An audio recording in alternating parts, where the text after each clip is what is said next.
Okay, good afternoon, student. This is the fourth part of the chapter P block. আৰু আমি last classত ওজনলৈকে আমি পঢ়িছিলোঁ তো ওজনৰ পিছৰ প্ৰপাৰ্টিখিনি আমি এতিয়া পঢ়িম যে প্ৰথম কথা হ'ল কি যে ওজন ইজ পাৱাৰফুল অক্সিডাইজিং এজেন্ট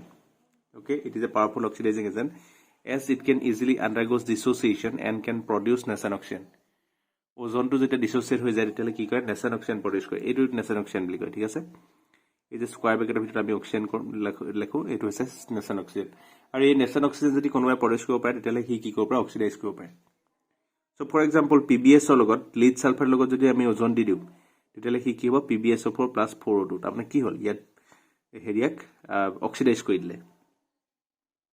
ঠিক আছে তো এনেকে ধৰণে আমি যিকোনো oxidation reaction okay so lead সালফাইডক কি লিড সালফেটলৈ কি কৰি দিব পাৰে অক্সিডাইজ কৰিব পাৰে সেকেন্ড কথাটো হ'ল কি যে it reacts with excess of পটাssium iodide buffered by phosphate buffer to produce iodine which can be titrated against standard thiosulfate solution Thus, ozone can be estimated quantitatively. So, that question is how ozone is estimated quantitatively. Yet, a common bostu chaos has some of Halki yet Belecon copied molecules. So, it is a holki that I mean ozone or estimation can I go. So, question to say how ozone can be estimated quantitatively. How ozone can be estimated quantitatively. ঠিক আছে তো ইয়াৰ আনসাৰটো আমাৰ কেনেকৈ লিখিম যে ওজনে actually কি কৰে যেতিয়া আমি পটাছিয়াম আয়োডাইডৰ লগত যেতিয়া আমি ৰিঅ্যাকশন কৰিবলৈ দিম ওজনক যেতিয়া আমি পটাছিয়াম আয়োডাইডৰ লগত ৰিঅ্যাকশন কৰিবলৈ দিম তেতিয়ালে কি প্ৰডিউস কৰে আয়োডিন প্ৰডিউস কৰে আৰু সেই আয়োডিনখিনি আমি আকৌ কি কৰো এস্টিমেট কৰিব পাৰো সো ওজন reacts with excess of Ki. Excess of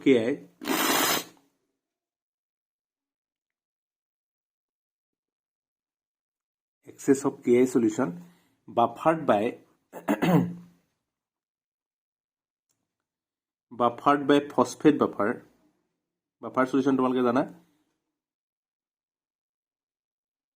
okay buffered by phosphate buffer solution to kisle jona pH to change ko banwa thik ase so buffered by a phosphate buffer or borate buffer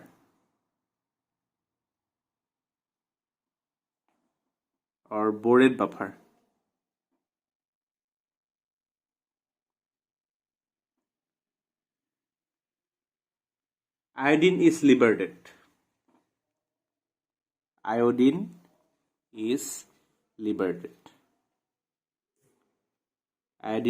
liberated ঠিক আছে which can be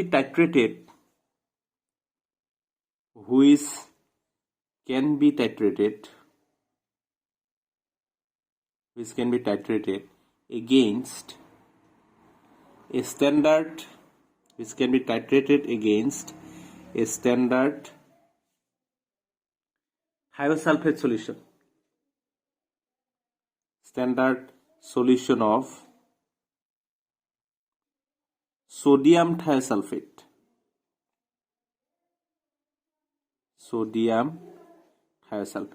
standard solution of sodium thiosulfate okay this is a quantitative method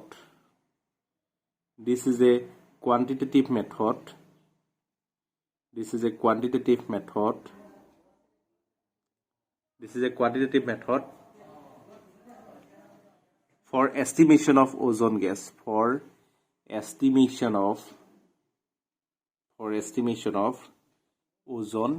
gas বুঝি পালা কথাটো যে ওজনৰ লগত আমি কি ৰিঅ্যাকশন কৰিব দিলো পটাছিয়াম আয়োডাইড ৰিঅ্যাকশন কৰিব দিলো access of potassium iodide access of যেতিয়া পটাছিয়াম আয়োডাইড আমি হেৰি কৰি দিলো তেতিয়ালে কি হ'ল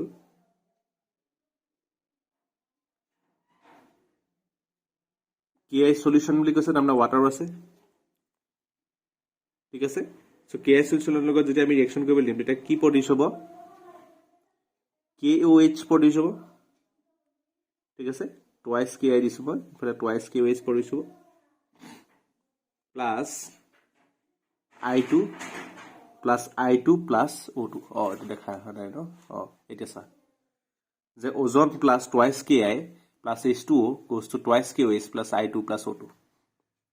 এই ৰিয়েকশ্যনটো হ'ব এতিয়া এই আইডেন্টিটিটো যে আমি লৈছোঁ এই আইডেন্টিটিটো কি কৰিব পাৰোঁ আমি এষ্টিমেট কৰিব পাৰোঁ this is estimated with thiosulfate solution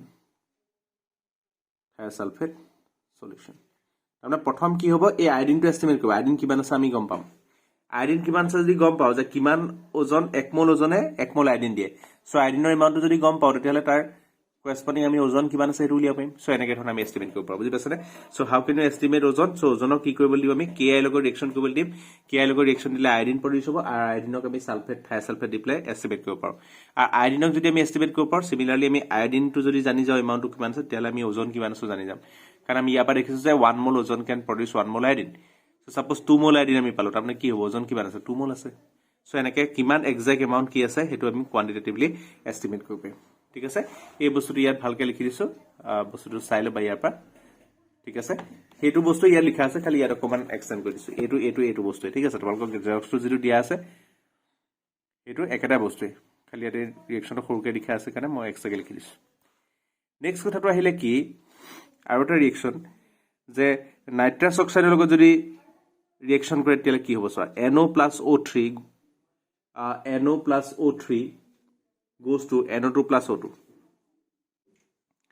NO plus O3 goes to এডাল কাৰ্চিন NO plus O3 goes to NO2 plus O2 বুজি পালে নাই এটা এই ৰিএকচনটো হৈছে কি হৈছে যে তোমাৰ ডিপ্লেশন অফ ওজন লেয়াৰ কাৰণে ৰেসপন্সিবল ৰিএকচন আছে দিছে না this reaction is responsible for depletion of ozone layer তাৰমানে কি হয় এই নাইট্ৰাছ অক্সাইডটো হৈছে এটা পলিউটেন্ট আৰু হেতু কোপা ওলাই এক্সজস্ট ফ্ৰম সুপাৰসনিক জেট ইঞ্জিন যে যিবিলাক সুপাৰসনিক জেট ইঞ্জিন আছে সেই ইঞ্জিন বিলাকৰ পৰা নৰমালি কি হয় নাইট্ৰাছ অক্সাইড ৰিলিজ হয় আৰু সেই নাইট্ৰাছ অক্সাইডে যেতিয়া ওজনৰ লগত ৰিএকচন কৰে তেতিয়াহলে কি হয় NO2 plus O2 তাৰমানে ওজনক অক্সিজেনলে কি কৰি দিয়ে ভাঙি দিয়ে ওজনক অক্সিজেনলে ভাঙি দিয়ে তো ওজন লেয়াৰটো ক্ষতি হৈ যাব নাই বুজি পাছানে যেটো আমাৰ ওজন লেয়াৰ আছে সেই ওজন লেয়াৰত থকা ওজনখিনি ভাঙি ভাঙি কি হলে কনভাৰ্ট কৰিছে অক্সিজেনলে কনভাৰ্ট কৰিছে আৰু ওজনৰ পৰা অক্সিজেন আহিবলৈ ইনেও সহজ তো যেতিয়া নাইট্ৰাছ অক্সাইড লাগি যাব সো নাইট্ৰাছ অক্সাইড লাগি যোৱাৰ লগে ওজনৰ কি কৰিব হি O2 লে লৈ গুচি আহিব সো এই যেটো ৰিএকচন হয় এই ৰিএকচনটোৱে ৰেসপন্সিবল ফৰ ডিপ্লেশন অফ ওজন লেয়াৰ ঠিক আছে তো তাৰপিছত আমি চাম ষ্ট্ৰাকচাৰ অফ ওজনৰ ষ্ট্ৰাকচাৰ কেনেকৈ হয় চোৱা সো ওজনটো এটা ৰেজোনেন্স হাইব্ৰিড হিচাপে এক্সিষ্ট কৰে এনেকুৱা ধৰণৰ বেন্ড ষ্ট্ৰাকচাৰ থাকে ওজনৰ ঠিক আছে সো ডাবল বন্ডটো এবাৰ এফাল দিবা সো এটো আছে ষ্ট্ৰাকচাৰ অফ ওজন তাৰপিছত হলে ইউজেস কি আছে জাৰ্মিসাইড ওজনক কি হিচাপে ইউজ কৰিব পাৰি জাৰ্মিসাইড হিচাপে ইউজ কৰিব পাৰি ডিসইনফেক্টেন্ট আৰু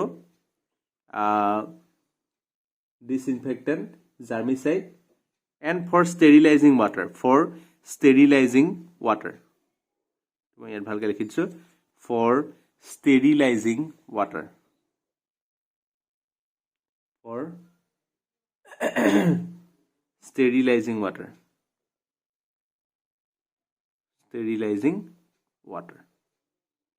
সো জাৰ্মিসাইড হিচাপে ইউজ কৰিব পাৰো ডিসইনফেক্টেন্ট হিচাপে ইউজ কৰিব পাৰো আৰু ৱাটাৰ ষ্টেৰিলাইজ কৰিবৰ কাৰণে ইউজ কৰা হয় মানে পিউৰিফাই কৰিবৰ কাৰণে আমি ইউজ কৰো তাৰপিছত আহিলে সালফাৰ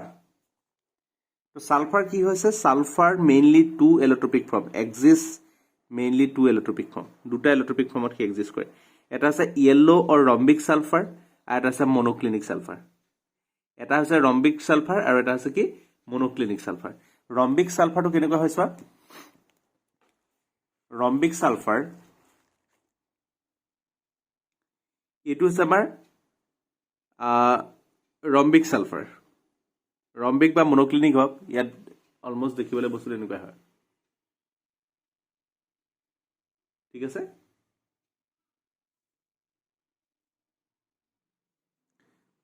সো ইহঁতৰ এনেকুৱা ধৰণৰ শেপ এটা থাকে এসিড ৰম্বিক হক মনোক্লিনিক হক ইহঁতি কেনেকৈ এক্সিষ্ট কৰে এসিড হিচাপে এক্সিষ্ট কৰে কিন্তু কিছুমান মডিফাইড সালফাৰ আমি বনাব পাৰো ল্যাবৰেটৰীত সিনথেসিস কৰিব পাৰো যেনেকৈ এটো S6 এটো আছে কি মডিফিকেশন বুজি পাইছানে নৰ্মেলি সি নেচাৰেলি যেতিয়া এক্সিষ্ট কৰিব মনোক্লিনিক হৈ থাকক বা ৰম্বিক হৈ থাকক সি কি হ'ব এচিড হিচাপে এক্সিষ্ট কৰে আৰু ইয়াৰ ষ্ট্ৰাকচাৰটো এনেকুৱাই হয় এচিড হিচাপে ঠিক আছে কিন্তু এনেকৈ আমি মডিফাই কৰি কেতিয়াবা S6 হিচাপে তাক বনাব পাৰোঁ ঠিক আছে অকল S6 এ নহয় S6 বনাব পাৰোঁ S10 বনাব পাৰোঁ S12 আপ টু S20 লৈকে বেলেগ বেলেগ নাম্বাৰ অফ সালফাৰ এটম লগ লগাই আমি বেলেগ বেলেগ ষ্ট্ৰাকচাৰ তাৰ বনাব পাৰোঁ কিন্তু নেচাৰেলি সি কেনেকৈ আহিব এনেকৈ আহিব ৰম্বিক বা মনোক্লিনিক হৈ পেলাই সি এনেকৈ আহিব নেক্সট তোমালোকৰ এটা কুৱেশ্যন আহে যে in vapour state sulphur exist as in vapour state sulphur is paramagnetic why ঠিক আছে বা এনেকৈ এটা কুৱেশ্যন আছে তোমালোকৰ এক্সাম্পল 7.12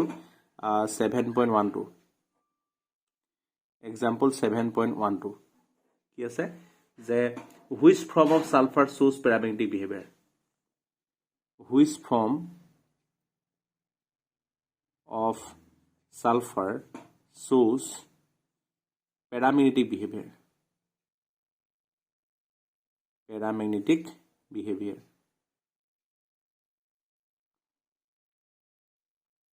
কোনটো ষ্টেটত থাকিব আৰু কোনটো ষ্টেটত হ'ব আনসাৰটো গেছিয়াছ ষ্টেটত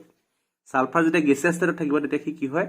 পেৰামেগনেটিক হয় কেনেকৈ হয় চোৱা যে in vapour state sulphur exist as S2 molecule S8 হিচাপে নাথাকে কি হিচাপে থাকিব S2 হিচাপে থাকিব which has two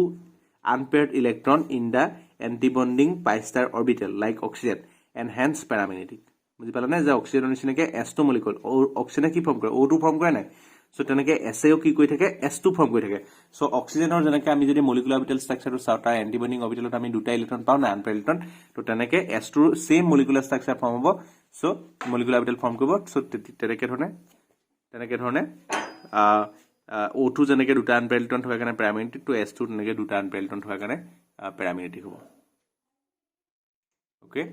So it will go by example is why sulfur is paramagnetic in vapor phase. So that is because of the presence of two unpaired electron in antibonding pi star orbital. So next we will compound of sulfur. Compound of sulfur will be prothom ahile ki sulfur dioxide. Preparation. The burning of sulfur in H2O. Can I prepare ko parami sulfur plus oxygen goes to sulfur dioxide. The water environment oxygen environment ami jodi burning sulfur burn koro tetia holo amar ki hobo etu H2O no asale O2. Into O2 burning of sulfur in presence of oxygen to detect ki hobo sulfur plus oxygen sulfur dioxide second কথা আহিলে by treating sulfide with H2SO4 by treating sulfide with H2SO4 it is a sulfide SO4 3 minus it is sulfate নহয় it is sulfide PHIT SO4 2 minus plus twice H plus goes to SO2 plus H2 it goes to carbon দেই so এটো আমি কৰিব পাৰো সালফাইডৰ লগত যদি আমি H+ treat কৰো তেতিয়া হলো কি হ'ব সালফাৰ ডাইঅক্সাইড ফৰ্ম হয় নেক্সট আহিলে roasting of sulfide ore industrial preparation it is a industrial preparation roasting of sulfide ore FeS2 plus 11O2 goes to Fe2O3 plus 8 sulfur dioxide so it is a process roasting of sulfide ore এই তিনটা method দি পেলাই আমি কি কৰিব পাৰো sulphur dioxide produce কৰিব পাৰো properties যদি আমি চাওঁ যে sulfur trioxide when sulfur dioxide SO2 sulfur dioxide when passed through water produces H2SO3 solution the sulfur dioxide যদি water মধ্যে পাস কৰি তেলে কি হ'ব H2SO3 solution produce কৰিব H2SO3 তাৰপিছত ৰিঅ্যাকশন উইথ সোডিয়াম হাইড্ৰক্সাইড কেনেকৈ ৰিঅ্যাকশন কৰে চোৱা sulfur dioxide যদি সোডিয়াম হাইড্ৰক্সাইড লগত ৰিঅ্যাকশন কৰে Na2S3 এটো ফৰ্ম কৰিব Na2S3 plus water ঠিক আছে আকৌ Na2S3 plus H2O plus sulfur dioxide goes to NaHSO3 তাৰমানে সোডিয়াম হাইড্ৰক্সাইড লগত সালফাৰ ডাইঅক্সাইড ৰিঅ্যাকশন কৰি আলটিমেটলি কি প্ৰডিউস কৰিব সোডিয়াম হাইড্ৰোজেন সালফেট প্ৰডিউস কৰিব NaHSO3 কিন্তু ৰিঅ্যাকশন দুটা ষ্টেপ হয় প্ৰথম ষ্টেপত সালফাৰ ডাইঅক্সাইড লগত লগ লাগি Na2S3 হয় আকৌ সেই Na2S3 টোৱে আকৌ সালফাৰ ডাইঅক্সাইডৰ লগত ৰিঅ্যাকশন কৰি কি কৰিব NaHSO3 কি প্ৰডিউস কৰিব ঠিক আছে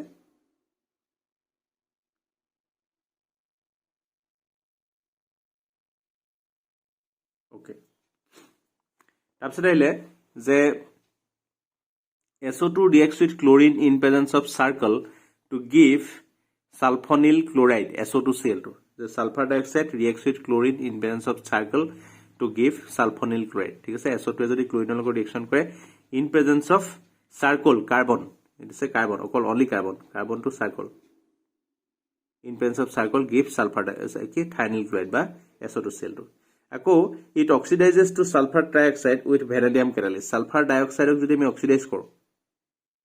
সালফাৰ ডাইঅক্সাইডক যদি আমি অক্সিডাইজ কৰো in presence of vanadium catalyst তেতিয়াহলে কি হয় সালফাৰ ডাইঅক্সাইড টু সালফাৰ ট্ৰাইঅক্সাইডলৈ অক্সিডাইজ হৈ যায় তাৰপিছত আহিলে যে sulphur dioxide decolourises acidified KBnO4 solution and can reduce iron 2+ to iron 3+ to iron 2+.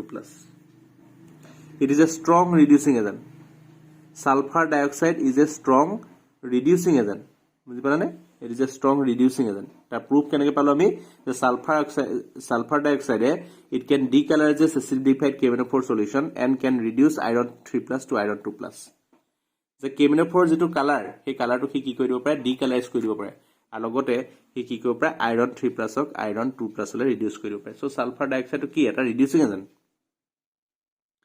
ঠিক আছে ই এটা ৰিডিউসিং এজেন্ট বুজি পালে নে কাৰণ নিজে কি অক্সিডাইজ হয় আনক কি কৰে ৰিডিউস কৰে এটো reaction Fe3++ sulfur dioxide plus twice H2 goes to twice Fe2+ plus SO4 2- plus 4H plus 5SO2 plus twice Mn4 minus plus twice H2 goes to 5SO4 2- 4H plus twice Mn2 plus. So MnO4 কি কৰিলে MnO4 কি reduce কৰি কি হলে লৈ গল Mn2 plus লৈ গল so এটলে লৈ যোৱাৰ কাৰণে কি হৈ গল আলটিমেটলি কি বস্তুটো তাৰমানে কি কৰিলে কালাৰটো নাইকে কৰিলে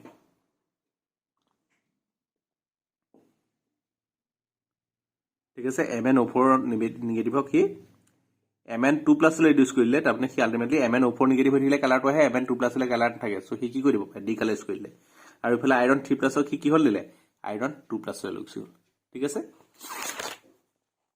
তাৰপিছত আহিলে যে bleaching action sulphur dioxide is a bleaching agent এটো আহে পৰীক্ষা দেই ইম্পৰ্টেন্ট যে why sulfur dioxide act as a bleaching agent. So sulfur dioxide is a bleaching agent. Its bleaching action is due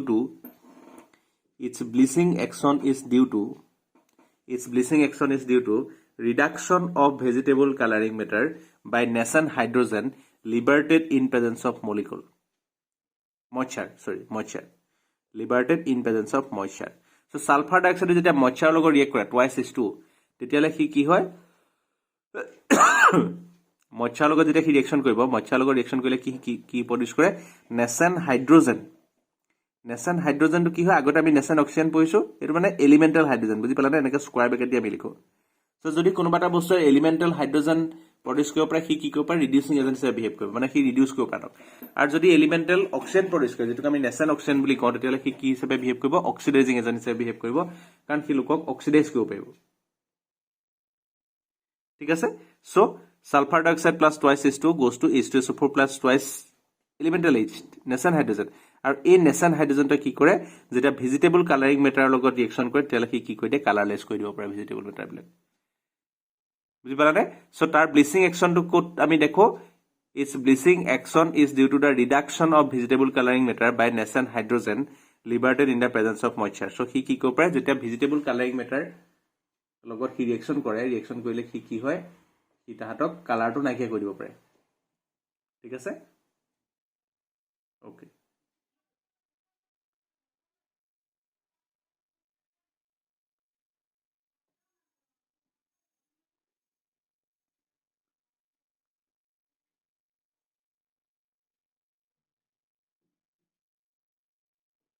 okay তো এটো পইণ্ট চাবা আৰু এটা কোৱেশ্চন আছে দেই আমি যে আগৰ কোৱেশ্চন লিখি দিছিলো যে সালফাৰ ডাইঅক্সাইড আইৰন 2+ কি কৰিব পাৰে আইৰন 3+ লৈ ৰিডিউস কৰিব পাৰে এটো একচুয়ালি এটা ইনটেক্স কোৱেশ্চন হয় এটো কি হয় যে what happen when sulfur dioxide is treated with iron 2+ ঠিক আছে বা এনেকে ধৰণৰ কোৱেশ্চনটো হৈছে এটো কিহৰ আনসাৰ এই বস্তুটো গুটে যেটো পাৰ্ট আমি এখন ডিসকাস কৰিছিলো তো ইনটেক্স কোৱেশ্চন 7.20 আনসাৰ হা ইনটেক্সট 7.20 এই কোৱেশ্চনটোৰ আনসাৰ ইয়াত কৈছে যে হোৱাট হ্যাপেন when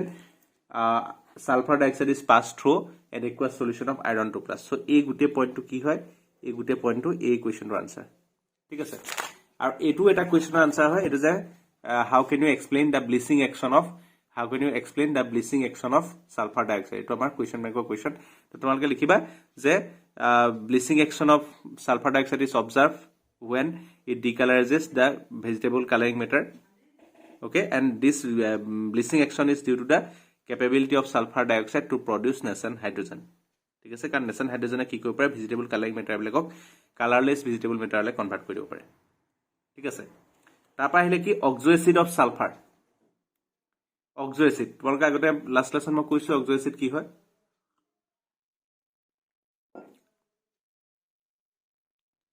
যে অক্সিজেন আৰু হাইড্ৰোজেনৰ লগত যিবিলাক কম্পাউণ্ড ফৰ্ম কৰে সেইবিলাকে কি হৈছে oxo acid. So there are number of oxo acid. They form numbers of oxo acid. Sulfur बहुत oxo acid form को परे. They form numbers of oxo acid. तो प्रथम तो hele H2SO3 ফৰ্মুলাটো আমি মনত ৰাখিব লাগিব কিন্তু দেই। H2SO3 ফৰ্মুলাটো কেনেকুৱা হয় চোৱা, এইটো হৈছে সালফাৰ দুটা ওয়েজ থাকিব আৰু এটা ডাবল বন্ড উঠিব, এটা লোন পেয়াৰ থাকিব। ঠিক আছে, তাতটা লোন পেয়াৰ থাকিব, এইটো মনত ৰাখিব লাগিব। H2SO3 এইটোৰ নাম হৈছে সালফিউৰাছ এসিড। ঠিক আছে, সালফিউৰাছ এসিড হ'ব। নেক্সট আহিলে সালফিউৰিক এসিড। সালফিউৰিক এসিডটো কি হয়, ডাবল বন্ড দুটা আছে আৰু OH আছে। তাৰপিছত আছে পাইৰোসালফিউৰিক এসিড। পাইৰোসালফিউৰিক এসিডটোকে আমি কি বুলি কওঁ, ওলিয়াম বুলি কওঁ, ওলিয়াম। আৰু এইটো ফৰ্মুলাটো হৈছে H2S2O7। ষ্ট্ৰাকচাৰটো চাই ল'বা, ডাবল বন্ড দুটা ডাবল বন্ড আছে, দুটা OH আছে আৰু মাজত অক্সিজেন আছে। তাৰপিছত আছে পেৰক্সো ডাইসালফিউৰিক এসিড H2S2O8, এইটো চাবা। ঠিক আছে, আৰু ইহঁতৰ তোমালোকে বেচিচিটি উলিয়াই চাবা আৰু চেণ্ট্ৰেলটমৰ অক্সিজেন নাম্বাৰ চাবা। ইয়াৰ বেচিচিটি কিমান হ'ব বাৰু, যিমানটা ৰিপ্লেচেবল হাইড্ৰোজেন আয়ন আছে সেইটোৱে বেচিচিটি নহয় জানো। সো ইয়াৰ ৰিপ্লেচেবল হাইড্ৰোজেন আয়ন কেইটা আছে, দুটা আছে। সো ইয়াৰ বেচিচিটি কিমান হ'ব, এইটো লিখি ল'বা লগতে। ইয়াৰ বেচিচিটি কিমান হ'ব, ইয়াৰ বেচিচিটি হৈ যাব 2। এইটো আছে ডাইবেচিক এসিড। বেচিচিটি কিমান হৈ যাব 2।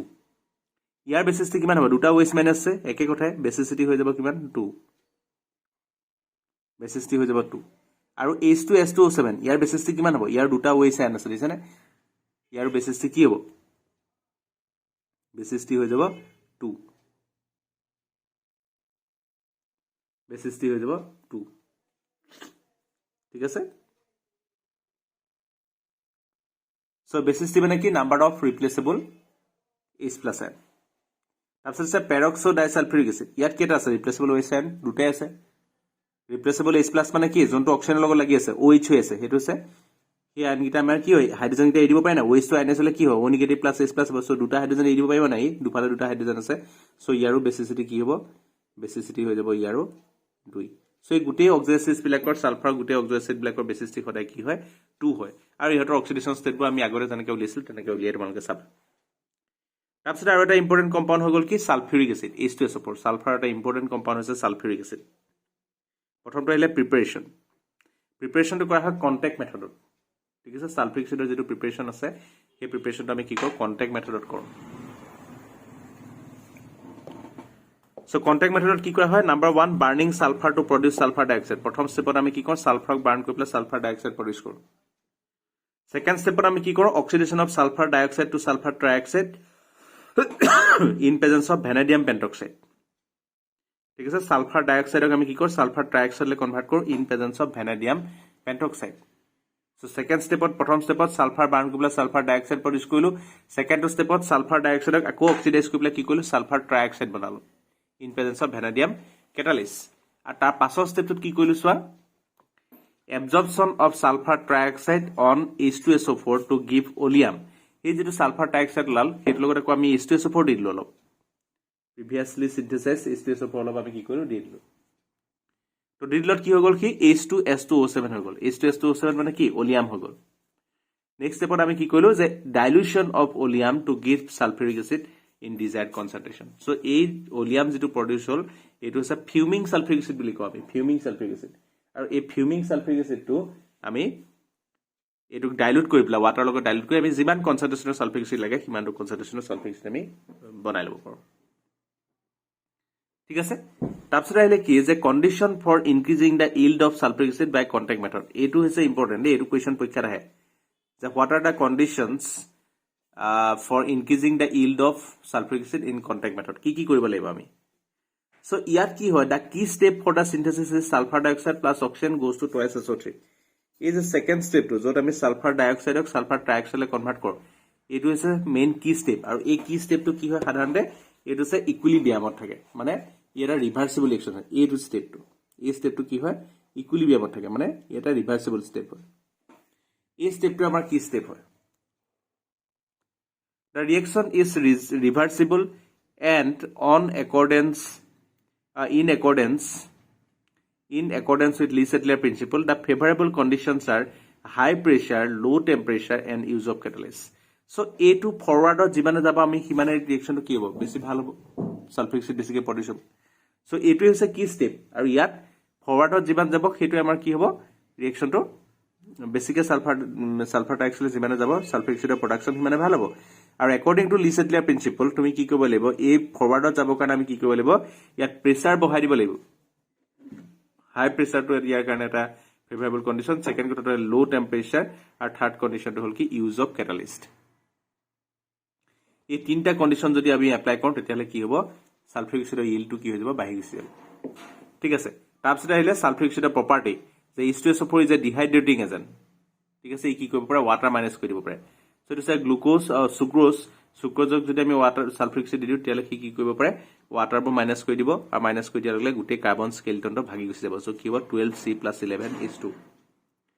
hot concentrated sulfuric acid is a strong oxidizing agent ঠিক আছে সো ই যিকোনো মেটালক কি কৰিব পাৰে অক্সিডাইজ কৰিব পাৰে মেটাল বিল নহয় যিকোনো এলিমেন্টক কি অক্সিডাইজ কৰিব পাৰে সো কপাৰক কি অক্সিডাইজ কৰে কি হলে কপাৰ প্লাস তোলে তেনেকে H2SO4 সালফাৰ অক্সিডাইজ কৰে সালফাৰ ডাইঅক্সাইড লে H2SO4 is used to prepare more volatile acid বেলেগ এসিড কিছুমান প্ৰডিউস কৰিব কাৰণে আমি ইউজ কৰো যেনেকে যদি আমি মেটাল x মানে হেলাইড ঠিক আছে যিকোনো মেটাল হেলাইডক লগত যদি H2SO4 ৰিঅ্যাকশন কৰিবলৈ দিও তেতিয়ালে কি প্ৰডিউস হয়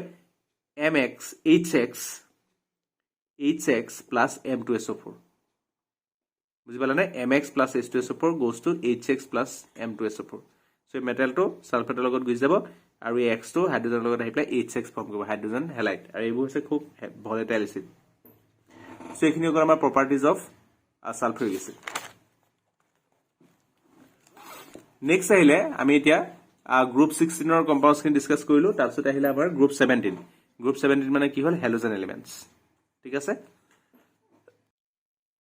সো প্ৰথমে আহিলে the acidity order of halo acid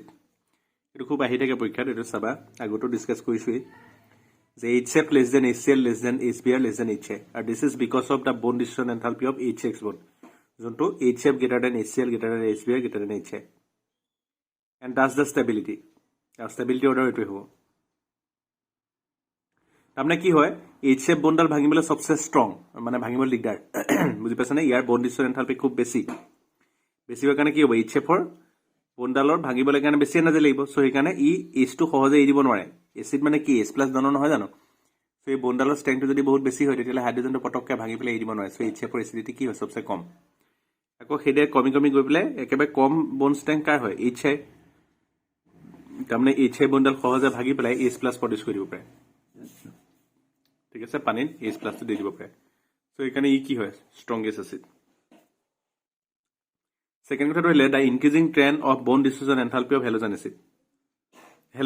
halogen molecule বিলাকৰ কোনডাল বন্ড সবচে স্ট্ৰং হয় সোৱা যে ক্লোৰিন বন্ডাল সবচে স্ট্ৰং হয় then fluorine bond then bromine bond then Irene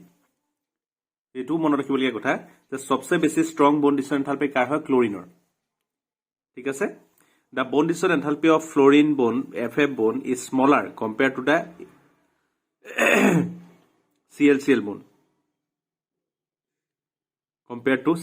bond this is due to the instability of fluoride bond arises due to the huge lone pair repulsion as they are much closer to each other so ইয়াত FF bondal weaker হয় then ClCl bond কি কাৰণে হয় ফ্লোৰিনৰ সাইজটো বহুত সৰু হৈ যোৱাৰ লগে লগে ফ্লোৰিনত থকা লোন পেয়াৰ বিলাকৰ মাজত কি হ'ব ৰিপালচন বেছি হ'ব ক্লোৰিনৰ সাইজটো অলপ ডাঙৰ হোৱাৰ কাৰণে ইহঁতৰ মাজত কি হয় ৰিপালচন কম হোৱাৰ কাৰণে ক্লোৰিন বন্ডাল অকমান ষ্ট্ৰং হয় বাট ফ্লোৰিন বন্ডাল একেবাৰে উইক হয় বুজি পাইছনি সহজে ভাগি যায় সো সেইকাৰণে আমি ইয়াত দেখিছো যে ক্লোৰিন বন্ডালৰ বন্ড ষ্ট্ৰেংথ বেছি then fluorine bond then bromine then iodine ঠিক আছে সো নেক্সট কথাটো আহিলে যে হেলোজেনছ আৰ কালাৰ্ড এইটো আমাৰ পৰীক্ষাত আহে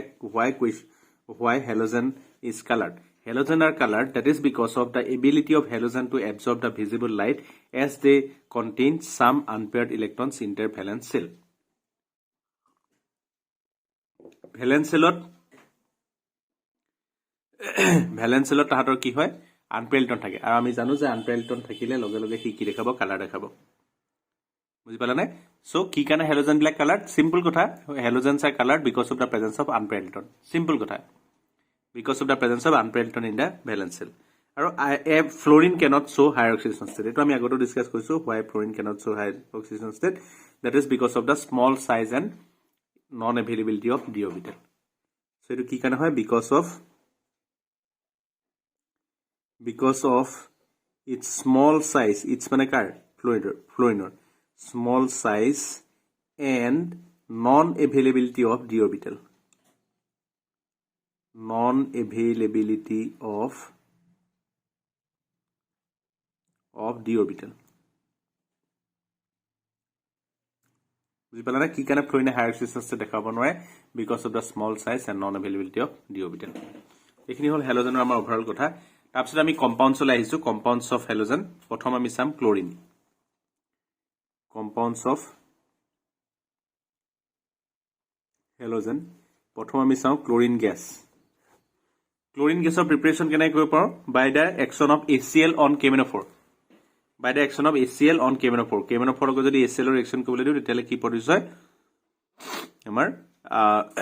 Cl গেছৰ প্ৰডিউস হয় 5Cl2 লগতে বাকি বিলাকো প্ৰডাক্ট পাম ঠিক আছে তাৰপিছত নহলে কি কৰিব পাৰো Decon's process oxidation of HCl by atmospheric oxygen বুঝছেনে oxidation of HCl by atmospheric oxygen so HCl ক যদি আমি অক্সিডেশন কৰো atmospheric oxygen দি পেলে তেতিয়ালে কি প্ৰডিউস হ'ব ক্লোৰিন প্লাস ওয়াটাৰ প্ৰডিউস হ'ব ঠিক আছে এই দুটা মেথড দি পেলে আমি ক্লোৰিন প্ৰডিউস কৰিব পাৰো তাৰপিছত হলে প্ৰপাৰ্টিজ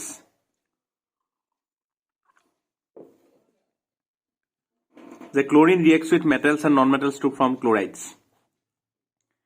For example, aluminum যেতিয়া ক্লোৰিনৰ লগত ৰিএকচন কৰে কি হ'ব AlCl3 সোডিয়াম প্লাস ক্লোৰিন কি হ'ব sodium chloride reacts with NaC2 from NCl3 is a explosive দেই NCl2 কি হয় এটা এক্সপ্লোসিভ হয় কেনেকৈ প্ৰডিউস হয় এমোনিয়া লগত যদি ক্লোৰিন ৰিএকচন কৰে এক্সেস ক্লোৰিন ৰিএকচন কৰে তেলে কি প্ৰডিউস হয় NCl3 প্ৰডিউস হয় ৰিএকচন উইথ সোডিয়াম হাইড্ৰক্সাইডৰ লগত দুই ধৰণৰ ৰিএকচন কৰে এটো খুব ইম্পৰ্টেন্ট দেই মুখস্থ কৰিবা এটো ৰিএকচন উইথ সোডিয়াম হাইড্ৰক্সাইড দুটা ধৰণৰ ৰিএকচন কৰে এটা আছে কোল্ড ডাইলুট সোডিয়াম হাইড্ৰক্সাইড দিছানে কোল্ড ডাইলুট আৰু আছে হট কনসেন্ট্ৰেট সো যদি ক্লোৰিনে কোল্ড ডাইলুট সোডিয়াম হাইড্ৰক্সাইডৰ লগত ৰিএকচন কৰে কি প্ৰডিউস হ'ব NaCl NaOCl H2 আৰু যদি হট কনসেন্ট্ৰেট সোডিয়াম হাইড্ৰক্সাইডৰ লগত ৰিএকচন কৰে ক্লোৰিনে তেলে NaCl NaClO3 ওয়াটাৰ তো দুটা ৰিএকচন মনত ৰাখিবা নেক্সট আহিলে ৰিএকচন উইথ স্ল্যাক লাইম ঠিক আছে ৰিএকচন উইথ স্ল্যাক লাইম মানে কি slack calcium hydroxide so calcium hydroxide লগত যদি ক্লোৰিনে ৰিঅ্যাকশন কৰে তেতিয়ালে কি কৰে CaOCl2 plus CaCl2 plus twice H2 এটো কি CaOCl2 এটো আছে ব্লিচিং পাউডার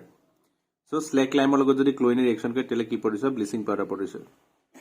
তাৰপিছত it is a powerful bleaching agent bleaching action of chlorine is due to oxidation so দুটাৰ আমি ব্লিচিং অ্যাকশন দেখিলো দিছে না অথনি আমি পাইছিলো কি সালফাৰ ডাইঅক্সাইডৰ ব্লিচিং অ্যাকশন পৰীক্ষাত আহে কিন্তু দেই এটো ইম্পৰ্টেন্ট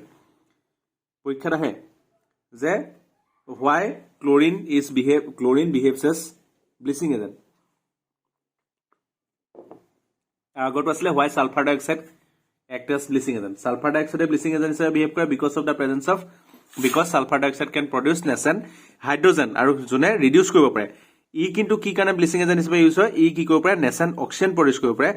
জনে কালাৰ্ড সাবস্টেন্স বিলাকক অক্সিডাইজ কৰি পেলাই কালাৰলেস সাবস্টেন্সলৈ লৈ যাব পাৰে So Cl2 যেতিয়া ময়শ্চাৰৰ কন্টেক্টত আহিব তেতিয়া কি প্ৰডিউস কৰিব nascent oxygen মই কৈ আছো এটো আছে এলিমেন্টাল অক্সিজেন আৰু ই কি কৰিব কালাৰ সাবস্টেন্স বিলাকৰ লগত লগ লাগি পেলাই তাক কি কৰিব কালাৰলেস কৰি দিব সো এটো আছে ব্লিচিং অ্যাকশন অফ ক্লোৰিন এটো কিন্তু ইম্পৰ্টেন্ট তাৰপিছত আহিলে HCl HCl গেছ কেনেকৈ প্ৰিপেয়াৰ কৰিম সোডিয়াম ক্লোৰাইড প্লাছ H2SO4 ঠিক আছে তেতিয়ালে কি হ'ব NaHSO4 প্লাছ HCl বা নহলে sodium hydrogen sulphate plus NaCl goes to Na2SO4 plus HCl এফটাৰ যিকোনো এটা ৰিঅ্যাকশন দিলে আমি HCl পাম প্ৰপাৰ্টিজ যদি চোৱা কি হয় যে HCl decomposes salt of weaker acid যদি আমি HCl যিকোনো উইক এসিডৰ সল্টত দি দিও তেতিয়ালে কি কৰিব সল্টক ভাঙি দিব যেনেকৈ সোডিয়াম কাৰ্বনক যদি আমি HCl দি দিও তেতিয়ালে কি হয় sodium chloride plus H2O plus carbon dioxide বুজি পালানে হি সল্টক ভাঙি দিয়ে HCl দিলে কি হয় উইক এসিডৰ সল্ট বিলাকক ভাঙি দিয়ে যেনেকৈ সোডিয়াম কাৰ্বনটো যদি দি দিও sodium chloride plus water plus carbon dioxide এটা আছে কাৰ্বন ডাই অক্সাইড ঠিক আছে তাৰপিছত আহিছে গোল্ড ডিজলভ ইন একুৱাৰিজিয়া এতিয়া একুৱাৰিজিয়াটো কি হয় একুৱাৰিজিয়া হৈছে নাইট্ৰিক এসিড আৰু সালফ্ৰিক এসিডৰ এটা মিক্সাৰ হয় ঠিক আছে নাইট্ৰিক এসিড আৰু HCl আৰু নাইট্ৰিক এসিডৰ এটা মিক্সাৰ হয় সেইটো হৈছে একুৱাৰিজিয়া ঠিক আছে সো একুৱাৰিজিয়া বস্তুটো কি হয় এটো এটা HCl ৰ কম্পাউণ্ড হয় HCl ৰ কম্পাউণ্ড একুৱাৰিজিয়া মানে কি mixer of HCl plus HNO3 এটোক আমি কি বুলি কওঁ একুৱাৰিজিয়া বুলি কওঁ একুৱাৰিজিয়া কি কয় সব বস্তুকে ডিজলভ কৰিব পাৰে যিকোনো মেটেল হক কিবা হক ইহতক কি কৰিব পাৰে ডিজলভ কৰিব পাৰে এটা গোল্ডটো কোনো ডিজলভ নহয় ঠিক আছে কিন্তু একুৱাৰিজিয়াত গোল্ড ডিজলভ হয় কেনেকৈ ডিজলভ হয় চোৱা gold plus 4H plus NO3 negative plus 4Cl minus goes to AuCl4 minus plus NO plus 2H2 এটো এটা খুব ইম্পৰ্টেন্ট ৰিঅ্যাকশন মনত ৰাখিবা সো একুৱাৰিজিয়াটো কি হয় এটা HCl ৰ কম্পাউণ্ড হয় HCl আৰু নাইট্ৰিক এসিডৰ মিক্সচাৰ হয় সো এই একুৱাৰিজিয়াটোৱে যিকোনো বস্তুক ডিজলভ কৰি দিব পাৰে বিশেষকৈ গোল্ডক ডিজলভ কৰিব পাৰে খুব ইম্পৰ্টেন্ট ৰিঅ্যাকশন মনত ৰাখিব লাগিব so gold dissolve in aqua regia আৰু এই ৰিঅ্যাকশনটো হৈছে এটো তাৰপিছত আহিলে oxo acids of halogen fluorine can from only one oxo acid HOF due to the absence of d orbital and small size এটো আগতো আমি ডিসকাস কৰিছো যে ফ্লোৰাইডে অকল এটাই অক্সো এসিড ফৰ্ম কৰিব পাৰে the oxo acid strength of the acidic strength of oxo acid increases with increase in oxidation number so যিমানে oxidation number বাঢ়িব বা SARS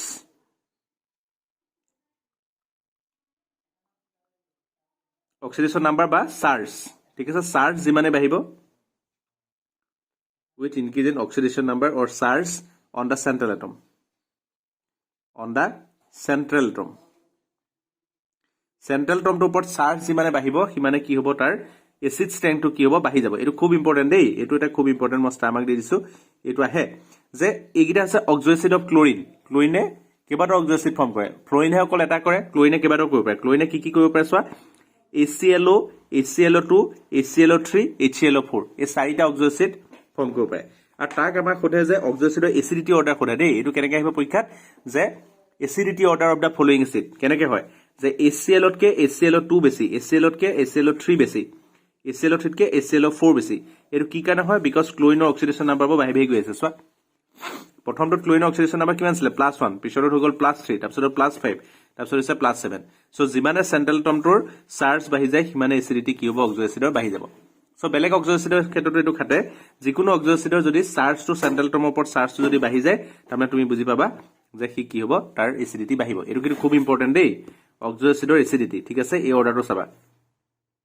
যিমানে charge on the central atom বাঢ়িব সিমানে এসিডিটি বাঢ়িব তাৰপিছত আহিলে এজ দা অক্সিডেশন নাম্বাৰ ইনক্ৰিজেস এসিডিক স্ট্ৰেংথ ইনক্ৰিজেস ওকে একেটা কথা নেক্সট আহিলে ইন্টাৰস্টিচিয়েল কম্পাউণ্ড এটো খুব ইম্পৰ্টেন্ট বস্তু ইন্টাৰস্টিচিয়েল কম্পাউণ্ড কি হয় যে when two different halogen reacts with each other interhalogen compounds are formed দুটা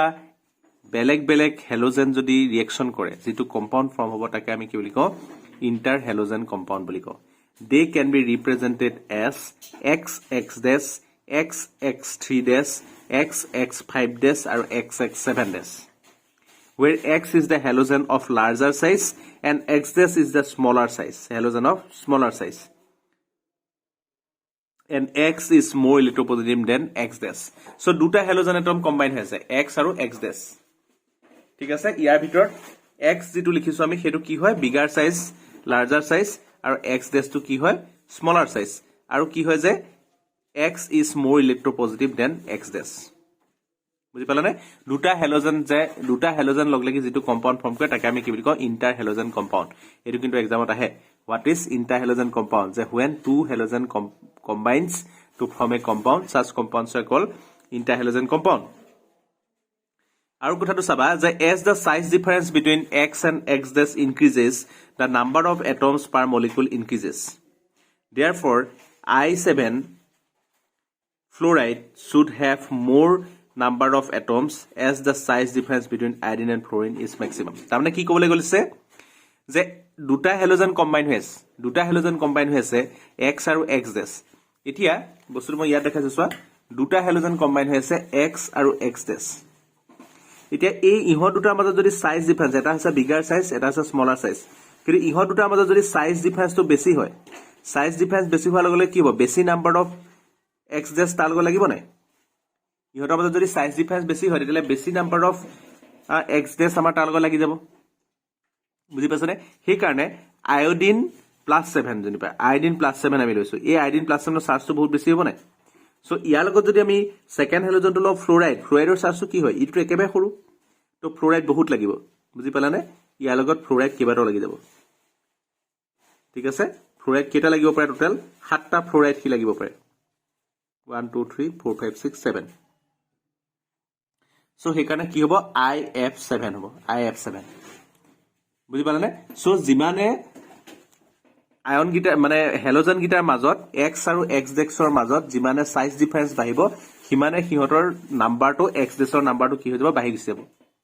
তাৰমানে IF2 টো হ'ব পাৰিলতেন হয়নে IF3 হ'ব পাৰিলতেন বা IF4 হ'ব পাৰিলতেন কিন্তু নাই হোৱা কি হৈছে ডাইৰেক্ট IF7 হৈছে কি কাৰণে IF7 হৈছে কাৰণ আইডিন আৰু ফ্লোৰিনৰ মাজত সাইজ ডিফাৰেন্স সবচে বেছি যিমানে সাইজ ডিফাৰেন্স কমি যাব হিমানে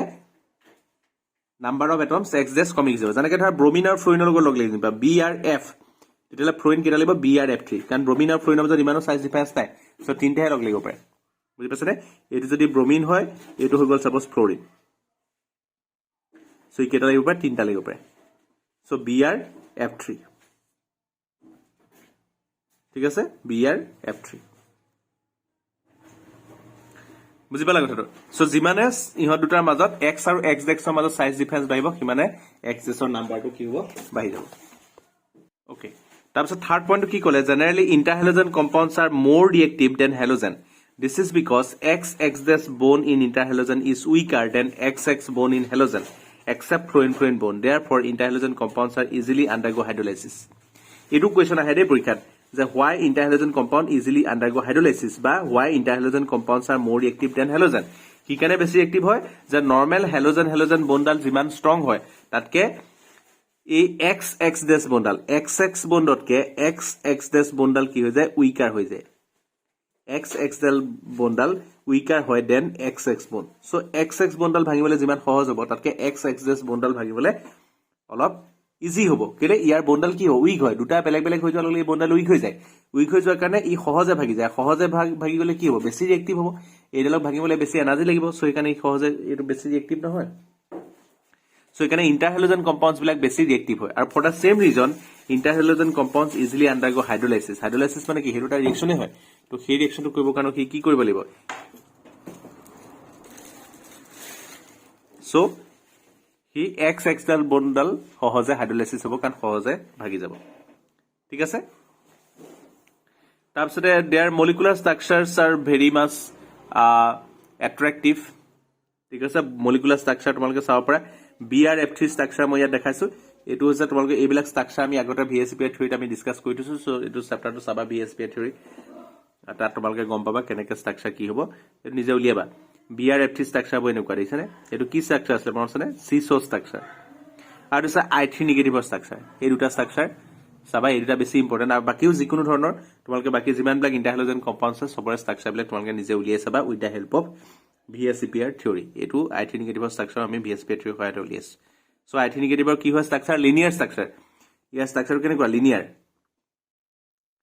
আর বাকি লোন পেয়ার আছে লোন পেয়ার স্ট্রাকচার নিদিয়ে মেইন স্ট্রাকচার কোনটো এটো এই দিছে তিনটা আই কেনেকে আছে লিনিয়ারলি তিনটা আই নেগেটিভ তিনটা আই কি হৈছে লিনিয়ার হৈছে ঠিক আছে আর ইয়াত স্ট্রাকচার কেনেকে আছে ডিস্টর্টেড টি শেপ বা সিসো বুলি কব বা ডিস্টর্টেড টি শেপ হৈছে সো এটো কেনেকে হয় স্ট্রাকচার ডিটারমিনেশন এটো চাবা BSPA theory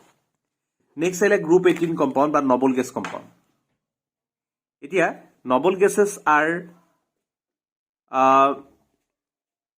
non-reactive as they have high value of del EZH and del H. ঠিক আছে, they are non-reactive.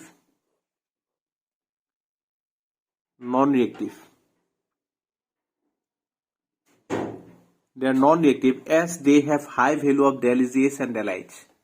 যে ইলেক্ট্ৰন গেইন এনথালপি আৰু আয়নাইজেশ্যন এনথালপিৰ ভেলু বহুত বেছি, তাৰমানে তাহাঁতক ইলেক্ট্ৰন দিয়া বা ইলেক্ট্ৰন লোৱাটো তাহাঁতৰ কাৰণে পচিবল নহয়। ডেল ইজিএছ মানে কি ইলেক্ট্ৰন গেইন এনথালপি, মানে ইলেক্ট্ৰন দিয়াটো কিমান easier.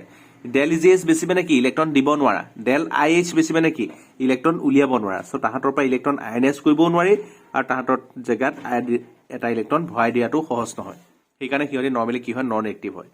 The compound that leads to the discovery of noble gases is O2PTF6 and the first synthesized noble gas compound is XCPTF6. So এটা কম্পাউণ্ড আছে O2PTF6, ইয়াৰ ষ্ট্ৰাকচাৰটো চাই পেলাই সাইন্টিষ্ট বিলাকে ভাবিছিলে যে যদি O2PTF6 যেনেকে ফৰ্ম হ'ব পাৰে, প্লেটিনামে যেনেকে এনেকে কম্পাউণ্ড ফৰ্ম কৰিব পাৰে, সো তেনেকে আমি নবল গেছৰ কম্পাউণ্ড কিছুমান ফৰ্ম কৰিব পাৰিম। সো সেইকাৰণে এই বস্তুটো এইটো কিন্তু কুৱেশ্যন এটা আছে তোমালোকৰ যে which compound leads the scientist to discover noble gas compounds. So এনসাৰটো হ'ব O2PTF6 এইটো দেই, এইটো মনত ৰাখিবা। এইটোৱে লিড কৰিছিলে to synthesize noble gas compound, এইটো O2PTF6।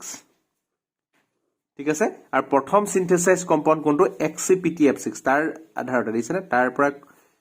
ইনস্পায়াৰ্ড হৈ পেলাই এই কম্পাউণ্ডটো ফৰ্ম কৰিছিলে XCPTF6, প্লেটিনামৰ লগত এজানৰ লগ লগাই পেলাই XCPTF6, that is the first noble gas compound. আৰু এইটো হৈছে যিটো কম্পাউণ্ড যিটোৰ পৰা ইনস্পায়াৰ্ড হৈছিলে to synthesize noble gas compound. Too important question. The noble gases have comparatively larger atomic size. This is because of the van der Waals radius is measured for the noble gas as it forms no covalent bond. এইটো আমি আগতে discuss কৰিছো কি কাৰণে তাতৰ সাইজটো ডাঙৰ হয়, atomic ৰেডিয়াস কি কাৰণে ডাঙৰ হয়। They have low boiling point. This is because the intermolecular forces of attraction present in noble gas are the weak dispersion force and hence they liquefy at very low temperature. So কথাটো হল কি যে তাহাঁতৰ boiling point খুব কম হয়, they have low boiling point. সেইটো কি কাৰণে হয়, this is because the intermolecular forces of attraction present in the noble gas are the weak dispersion force. এইখিনিকে হ'ব এনসাৰটো যে কি কাৰণে তাহাঁতৰ বইলিং পইণ্ট কম হয়, কাৰণ তাহাঁতক যিটো বাইণ্ডিং ফোৰ্স আছে ইটো মলিকুলে সিটো মলিকুলক যিটো বাইণ্ড কৰি ৰখা ফোৰ্স, এই ফোৰ্সটো কি অকল ডিসপাৰশন ফোৰ্স, যিটো এটা ভেৰি উইক ফোৰ্স। সো অকণমান টেম্পাৰেচাৰ দিলে ইহঁতি কি হৈ যাব ভাগি গুচি যাব। সেইকাৰণে বইলিং পইণ্ট কি হয় খুব কম হয়। আৰু সেই একেটা ৰিজনৰ কাৰণে and hence they liquefy at very low' temperature, খুব কম টেম্পাৰেচাৰ তাহাঁতি কি হ'ব পাৰে লিকুইফাইও হ'ব পাৰে। তাৰপিছত আহিলে যে জেনন আৰু ফ্ল'ৰিন কম্পাউণ্ড, যে বাকী নবল গেছ বিলাকে কম্পাউণ্ড ফৰ্ম নকৰে কাৰণ সিহঁতৰ ইলেক্ট্ৰন আয়নাইজ কৰা বা ইলেক্ট্ৰন এটা এড কৰাটো বিৰাট ডিফিকাল্ট, বুজি পাইছেনে। অকল জেননে কম্পাউণ্ড ফৰ্ম কৰে, আৰু জেননে কম্পাউণ্ড কি কাৰণে ফৰ্ম কৰিব পাৰে, because of the large size of xenon, বুজি পালানে। জেননৰ চাইজটো বহুত ডাঙৰ হয়, ডাঙৰ হোৱাৰ কাৰণে ইয়াৰ পৰা ইলেক্ট্ৰন ৰিমুভ কৰিবলৈ অকণমান ইজিয়াৰ হয় in comparison to other noble gases of that group. Okay, so' in comparison to other noble gas only xenon has a bigger size, so' xenon forms compounds. এতিয়া জেনন ফ্ল'ৰিন কম্পাউণ্ড চোৱা, কেইবাটাও xenon fluorine compound form হয়, XCF2, XCF4 আৰু XCF6।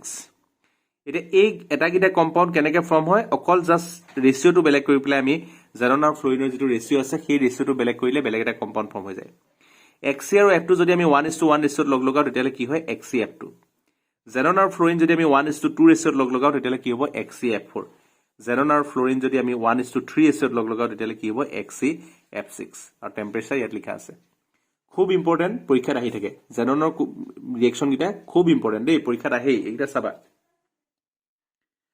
তাৰপিছত আহিলে যে XCF6 can also be prepared from XCF4. নৰ্মেলটো আমি এনেকৈও প্ৰিপেয়াৰ কৰোঁ XCF6, বাট আমি আৰু এটা প্ৰচেছ আছে প্ৰিপেয়াৰ কৰা XCF4 plus O2F2 goes to XCF6 plus O2, এনেকৈ আমি প্ৰিপেয়াৰ কৰিব পাৰোঁ। তাৰপিছত আহিলে যে these compounds are powerful fluorinating agent and they easily undergo hydrolysis. ঠিক আছে, সো ফ্লোরিনেটিং এজেন্ট FLU দে এল টা থাকি গৈছে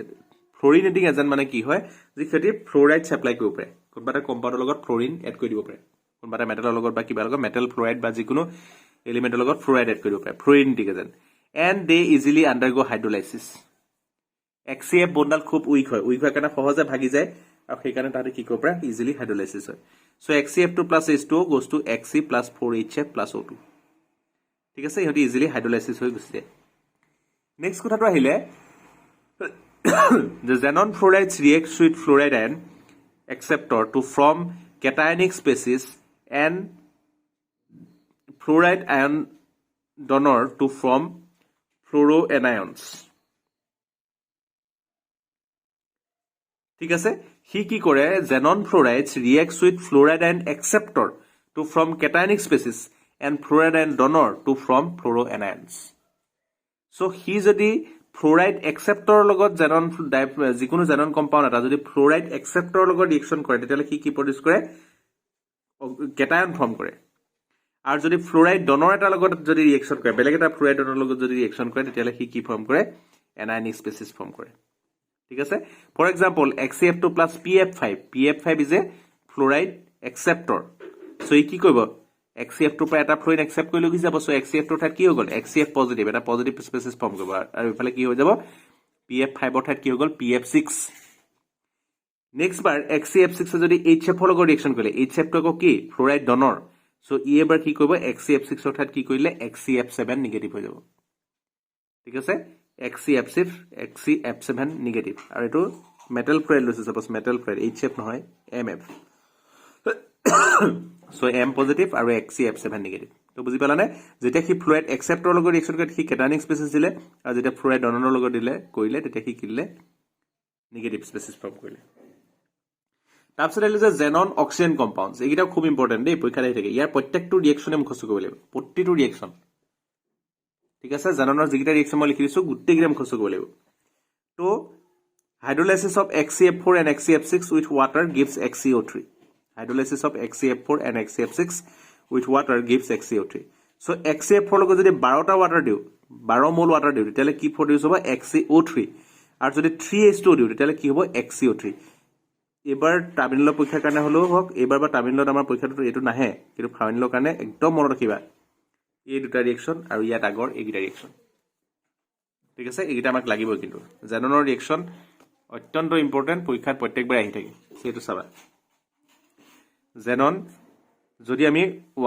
XCF6 ক ওয়াটার দিও 1:3 আছে তেতিয়ালে XCO3 হ'ব প্লাস HF আকৌ XCF4 ক যদি 12H2 দিও তেতিয়াও কি হ'ব XCO3 হ'ব সো এই ৰিয়েকচন গিটা আমাৰ preparation of XCO3 xenon trioxide কেনেকৈ হয় বস্তুটো চাবা তাৰপিছত আহিলে যে পাৰ্শিয়েল হাইড্ৰোলাইসিস of XCF6 gives oxyfluorides XCOF4 and XCO2F2 partial hydrolysis of XCF6 gives oxyfluorides XCOF4 and XCO2F2 partial hydrolysis যদি XCF6 ত আমি কমপ্লিট হাইড্ৰোলাইসিস কৰি দিও তেতিয়ালে কি প্ৰডিউস হ'ব জেনন ট্ৰাইঅক্সাইড এটো পৰীক্ষাত আহে যে পাৰ্শিয়েল হাইড্ৰোলাইসিস কৰিলে কি প্ৰডাক্ট আহিব আৰু কমপ্লিট হাইড্ৰোলাইসিস কৰিলে কি প্ৰডাক্ট আহিব পাৰ্শিয়েল হাইড্ৰোলাইসিস কৰিলে কি হ'ব XCO3 আহিব আৰু যদি এটো কমপ্লিট হাইড্ৰোলাইসিস কৰিলে কি হ'ব XCO3 আৰু যদি পাৰ্শিয়েল হাইড্ৰোলাইসিস কৰো তেতিয়ালে কি ওলাব XCOF4 আৰু XCO2F2 তাৰমানে যদি XCF6 ক আমি এটা ওয়াটাৰ দিও তেতিয়ালে XCOF4 আৰু XCF6 ক যদি আমি দুটা ওয়াটাৰ দিও তেতিয়ালে কি হ'ব XCO2F2 complete hydrolysis of XCF6 gives XCO3 to already discuss কৰিলৈ যে XCF6 plus 3H2 goes to XCO3 plus 6HF so এটো মনত ৰাখিবা যে যদি XCF6 ৰ লগত এটা ওয়াটাৰ দিও কি প্ৰডিউস হ'ব XCOF4 যদি আমি দুটা ওয়াটাৰ দিও তেতিয়ালে কি হ'ব XCO2F2 আৰু যদি আমি তিনটা ওয়াটাৰ দিও তেতিয়ালে কি হ'ব XCO3 so partial hydrolysis কৰিলে এইগিটা ওলাব আৰু complete hydrolysis কৰিলে XCO3 এইগিটা ৰিয়েকচন সবচে ইম্পৰ্টেন্ট মনত ৰাখিবা ঠিক আছে আৰু নেক্সট আহিলে যে structure of noble gas compound এটো কেনেকৈ উলিয়াবা সোৱা ইন্টাৰহাইড্ৰোজেন কম্পাউণ্ডৰ এইগিটা ফৰ্মুলা এপ্লাই কৰি উলিয়াব পাৰিবা এটো আগতে আমি ফাৰ্স্ট ষ্টেপ পাইছো ফৰ্মুলাটো যে তাৰ নাম্বাৰ অফ একচুয়ালি x মানে